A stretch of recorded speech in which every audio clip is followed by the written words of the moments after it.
छुपी आइला ना हो बिना गाने के, कोठरी में चादर बिछावले हो बिना गाने के।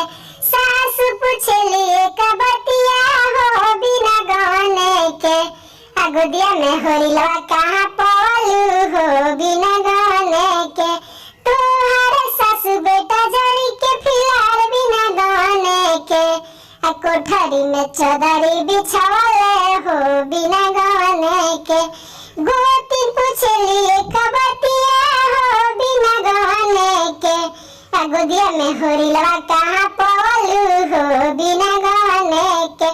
तोहरे देवर गोती जड़ी के फिलार बिना गाने के, कोठरी में चादर बिछावले हो बिना गाने के, कोठरी में चादर बिछावले हो बिना गाने के।